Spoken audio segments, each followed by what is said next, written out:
कोविड-19 की दूसरी लहर के बाद अब सब मानने लग गए हैं, जो पहले मान भी नहीं रहे थे, कि सबके लिए कोविड की टीकाकरण लगाना एक जरूरी बात है।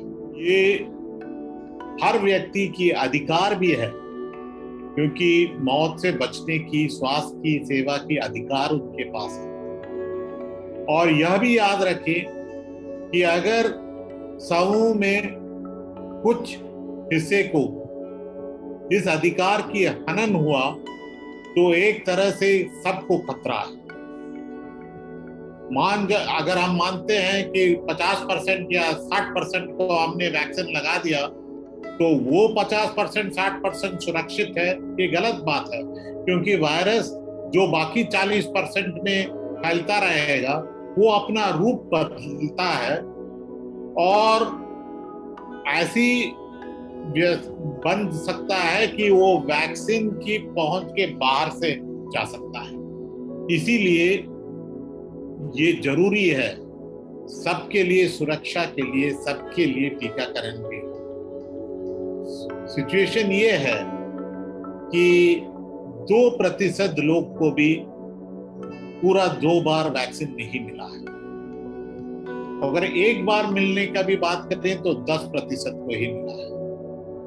माने कि अभी करीब 80 करोड़ लोग ऐसे हैं जिनको अभी एक डोज वैक्सीन मिलना जरूरी है और 160 करोड़ वैक्सीन डोज की जरूरत है।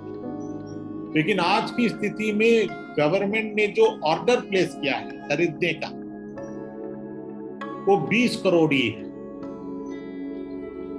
अब कनाडा और यूएसए देखें तो 100 लोग के लिए 800 dose vaccine, 700 dose vaccine, 400 dose vaccine खरीद रखे हैं। एक तरह से वो उसकी होर्डिंग कर रहे हैं। हमें उनसे नहीं मिलने वाला है, हमें खुद बनाना होगा या खरीदना होगा बाकी जगह से। और आज हम कितना उत्पादन कर रहे हैं? एक दिन में करीब हम 25 लाख ही प्रोडक्शन हो रहा है, जबकि हम लगा रहे हैं 40 लाख एक दिन, और लगाना चाहिए 1 करोड़ तक। तो कैसी हो गया कि भारत जो सारा दुनिया का वैक्सीन की फैक्ट्री था, वैक्सीन की सबसे बड़ा सप्लायर था, आज अपने वैक्सीन के लिए भीख मांगना पड़ रहा है। इतना मुश्किल सामना करना।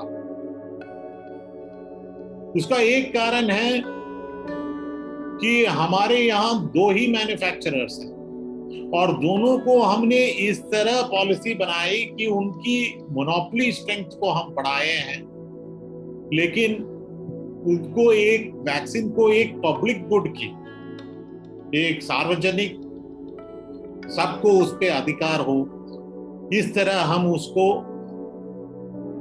प्रोडक्शन में नहीं ला पाए। सीरम इंस्टीट्यूट ऑफ इंडिया की प्रोडक्शन में जो वैक्सीन लग रहा है वो तो एस्ट्राजेनेका से वैक्सीन लाइसेंस लिए हैं, इसलिए कुछ शक है उन पे। लेकिन जो ऑक्सफोर्ड यूनिवर्सिटी से एस्ट्राजेनेका को मिला वो तो पब्लिक फाइनेंस यूनिवर्सिटी है। गेट्स फाउंडेशन ने जाके उनसे बोल दिया कि एस्ट्राजेनेका के साथ मिला दिया उनको, ये बोलने पर कि वो प्रॉफिट बहुत ज्यादा नहीं, नॉन प्रॉफिट बेसिस में बनाएंगे। लेकिन सीरम इंस्टीट्यूट आज क्या बोल रहे हैं कि आज जो 200 रुपया में वो बेच रहे हैं उसमें उसका अच्छा प्रॉफिट, 150 में बेच रहे हैं तो उसमें उसका अच्छा प्रॉफिट बन रहा है। लेकिन इस तरह की कंपनी के लिए सुपर प्रॉफिट की जरूरत है, ये शब्द वो यूज कर रहे हैं हमने, और इसके लिए मार्केट को में बेचने के लिए उसको इजाजत चाहिए। और भारत बायोटेक का जो वैक्सीन है कोवैक्सीन, वो तो और भारत के, वो तो कोई फॉरेन कंपनी के साथ संबंध नहीं था। भारत के वैज्ञानिक भारत के संस्थाओं में जो काम कर रहे हैं उनके साथ मिलके काम करके उनके पैसों के साथ ये बनाया गया है। इसकी एक्सपेंशन के लिए भी भारत सरकार से पैसा लेना पड़ता है। लेकिन जब पेटेंट की बात है, किसके हाथ में पेटेंट है, इस पर कोई बातचीत ही नहीं होती।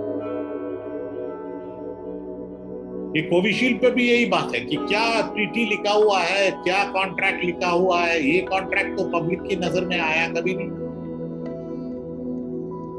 तो अगर पेटेंट भारत का सरकार के पास हो, जैसा होना चाहिए, नहीं हो तो अब भी वो कंपलसरी लाइसेंस लगा सकते हैं, तो कम से कम 6-7 प्राइवेट मैन्युफैक्चरर और 2-3 इंडियन पब्लिक सेक्टर की मैन्युफैक्चरर से ये उत्पादन कर सकते हैं।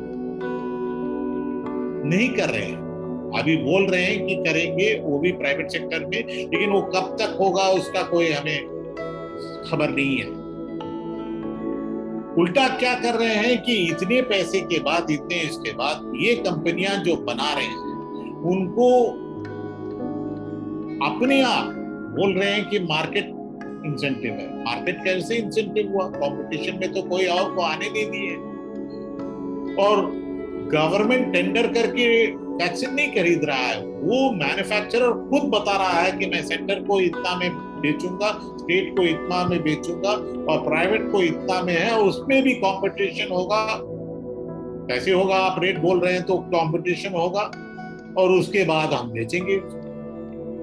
और जो भारत बायोटेक ने भारत में बनाया हुआ वैक्सीन को, भारत की खोज की वैक्सीन की बात कर रहे हैं, वो रेट तो फॉरेन से खरीदने से भी उतना ही महंगा है, कई वैक्सीन से ज्यादा महंगा है। अब इसकी क्या जरूरत पड़ी? इससे कैसी प्रोडक्शन बढ़ जाएगा? मुनाफा बढ़ेगा, प्रोडक्शन कैसे बढ़ेगा? प्रोडक्शन के लिए इन्वेस्टमेंट यहां से आ रहा है, और खरीदना भी सरकार, प्रोडक्शन की इन्वेस्टमेंट भी सरकार। ठीक है, उसको मैनेज कर रहे हैं तो उसको भी तो प्रॉफिट मिल रहा है, तो और क्यों सुपर प्रॉफिट की जरूरत है? और इससे प्रॉफिट, सुपर प्रॉफिट एक तरह, इससे हम कैसे अपना टारगेट को मीट कर सकते हैं, कैसी लोग की, जनता के लिए ये वैक्सीन पहुंचा सकते हैं अगर इस तरह प्रोडक्शन की ऑर्गेनाइजेशन। अब ज्यादा मैन्युफैक्चरर्स को लाने में कई दिक्कत है, जैसे यूएस रॉ मटेरियल सप्लाई करने में रोक आ रहे हैं, रोक को उठाइए। आपका बहुत नजदीक जा रहे हैं यूएस के साथ, बात कीजिए उनसे।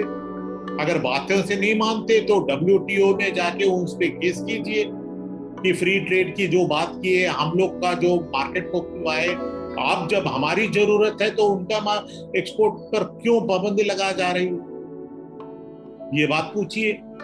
अगर वो भी नहीं हो तो कंपलसरी लाइसेंसिंग लगाइए, और डोमेस्टिक प्रोडक्शन जहां चाहिए उसको शुरू कीजिए, ट्रांसफर ऑफ टेक्नोलॉजी करवाइए। ये क्यों नहीं कर रहे हैं हम?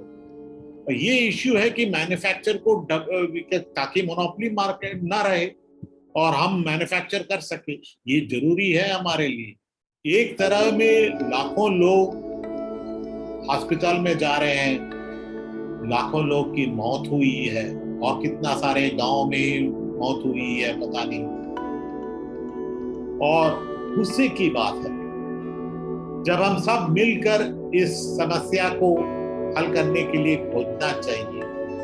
कुछ लोग प्रॉफिट से सुपर प्रॉफिट कैसा जाए, मार्केट के लिए किस तरह हम जगह बनाएं, और मार्केट का मतलब है कि न केवल कॉर्पोरेट लीडर्स, लेकिन उसके साथ जो मिले हुए राजनीति के लोग हैं, उनके लिए भी प्रॉफिट की, लगता नहीं आपको कि इसकी इंतजाम की बात हो रही है, ना कि लोगों की स्वास्थ्य के बारे? इसके खिलाफ, इस वैक्सीन पॉलिसी के खिलाफ, इस वैक्सीन की जो राजनीति हो रही है ग्लोबल लेवल और नेशनल लेवल पे, इसके खिलाफ हमें बात करने की जरूरत है।